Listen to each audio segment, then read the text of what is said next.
I'm talking to multi-JUNO and CCMA award winner, one of the most celebrated artists in modern Canadian country music. And you might know him from the rock scene, too. He was the lead singer, and still is the lead singer, of Default. I'm talking to Dallas Smith. Dallas, how are you today? I'm fantastic. How are you? I'm pretty good, thanks.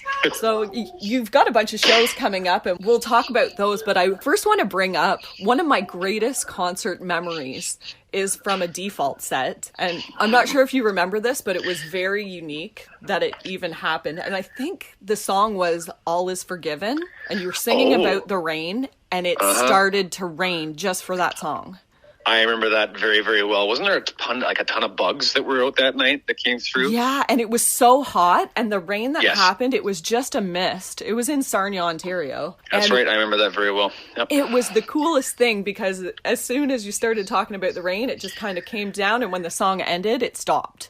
Yeah, the line in the song is, and the rain comes and goes, and as soon as I started singing that line, the rain came, and as soon as the song ended, the rain went. It was pretty cool. It was such a cool experience. So I just wanted to bring that up. Well, it's good to connect with you again, because I remember that show well. Yeah. And now you're into country. You've got a lot of country shows coming up. When did you jump from rock to country? It was a slow, it was a shock to a lot of people, but everybody that knew me, knew the music I was listening to and what was inspiring me. It wasn't a shock. It was something I talked about for a while with my friends, and I would be in the back of the bus warming up for shows like with 3 Days Grace and, different acts that we were on tour with, and be warming up the back of the bus to country records and then going out and playing a rock set. So it was something that's always been in me, and it became stronger and more of an influence in me as I got older, obviously. And it was a slow process, but from the outside looking in, it was maybe a bit of a surprise, yeah. Okay, so how is touring different from rock now that you're touring for country music? It's not, to be quite honest. Music fans are music fans, especially when you're talking about younger music fans, and you just want to go there. You want to have a good time, let loose, and watch something with energy and something that inspires you, and that's universal, no matter what genre you're talking about. So I was able to take that, and there's a little bit of, differences and variance, but for the most part, that's really the core of it is that, and we all share that similarity. And you're going to be playing with Default in June in Burlington for the Sound of Music Festival. Yeah. You're kind of going back and forth and living in both worlds this summer. It's something that I wasn't expecting to have this experience in music at all. I've been around for, my first record deal was in 99. So going on 24 years ago. So to be able to play songs and pull songs from that long ago and play them along with songs that I'm getting to release now as new music, it's a very unique experience, and I don't take it for granted because it's a lot of fun to be able to switch back and forth from a previous life to what I'm doing now. It's cool. And you have to have quite the voice and just quite the talent, because I hear that the country scene, they just don't take on newbies very easily. No, it's a hard thing to cut to, just in general, yeah.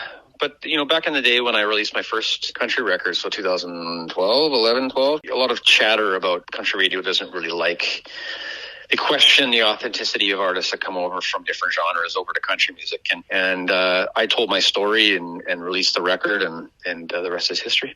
Well, it's not like you just gave up on Default, because you're going to be playing with them again. Yeah. You're just doing more. Yeah, just doing more. Luckily, we were able to still go out and play some shows, and there's some interest there. So it's really great to be able to go out there and flex those muscles and play those songs again and enjoy the road with the guys that I spent all those years with back 20 years ago. Let's say it's a real blessing. Coming into this era, like back when Default started, social media and YouTube and all that stuff wasn't really a thing. So now getting people to hear your music, it's a totally different monster. Yeah, I've talked with this with other artists that have been around for a while. It always comes back to, we didn't get into music to self-promote and do the whole look at me thing. Make commercials for yourself, and basically is what you're doing. All that stuff, like you said, didn't exist. So it's been a learning process, and it's really not what I love. Social media stuff. Right. I just love playing shows, and if it's social media stuff showing music, that's one thing, but we're just not used to. Yeah, that's not why I got into music, was to get in there and show all the other stuff. It's a necessary evil for sure. Okay, well, let's talk about the music. When you're playing as Dallas Smith, what's your favorite song to play right now? Well, I've got a whole bunch of songs that are in the bank. Nobody's heard the new record, so I'm excited to get that stuff going. But like Wastin Gas is a song. Lifted is a song from previous that I love to play, and there's a handful of ones that are just an absolute blast to play live and watch the reaction from people. Wastin Gas is one of them for sure. And so do you take any of the Default songs and play them acoustic or countryfy them at all? Yeah, we play Wasting My Time. We do that usually. Stripped down with just an acoustic guitar. We've played Count on Me. There's a few songs we played in the past, but Wasting My Time is the one that always crosses and makes it into my set. Your story, it's pretty unique. You're quite shy, and you haven't been singing all through your, from kindergarten. Mm-hmm. It took some time for you to get on stage and be comfortable with it. Yeah, I was a shy kid, so it was stuff that I like. Singing along to your records and stuff was like every kid does, right? In a shower, in a car, or wherever people can't hear you. It's kind of an escape thing, and just enjoying your favorite music, your favorite songs and artists. And that's kind of how I started, was just doing that. And super shy kid, so nobody heard me sing up until I actually tried out for. And sang for the first time with what ended up being the Default guys.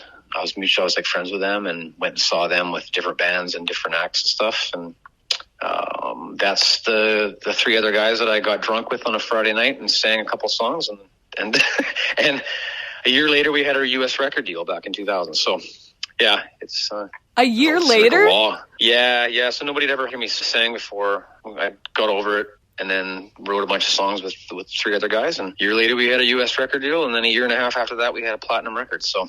And that record, you were working with the producer that did 10 for Pearl Jam. Is that right? Yeah. So we did a handful of songs that ended up getting us our record deal with Joey Moy and Chad Kruger. So Joey does all of my records now, Morgan Wallen's records and FGL. Like, he does everybody's in Nashville. But yeah, and then we got the record deal, and then we were asked to write some more songs to finish the record off after we got the record deal. And one of the songs that we had written was Wasting My Time, and that song made it over to Rick Parasher, who he's passed now, but he's, as far as like a 90s kid and the records that came out of Seattle, he was the guy. So we walked into that studio with Rick, and it was where Pearl Jam 10 was recorded, it was where Blind Melon recorded their first record. A lot of Alice in Chains, History, Soundgarden.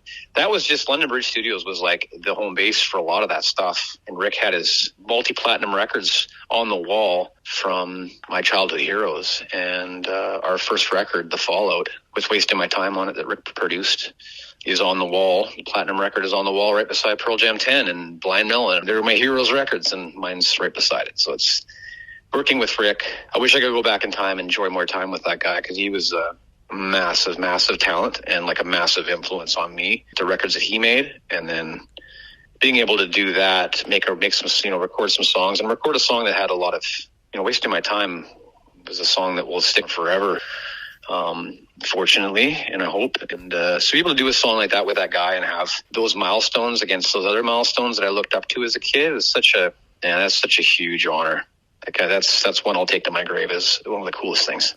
Yeah, it's really cool that you get to be in that, like, part of your resume is making music in Seattle, like where some of the biggest music has been made, and then going down to Nashville where it's a whole different genre, and doing it, like, people can't even fathom that. Like, there's people that play for years and years. You cut your first record after a year of singing. Yep. It's a pretty cool story. If you wrote a book, very I would unique. Totally read it.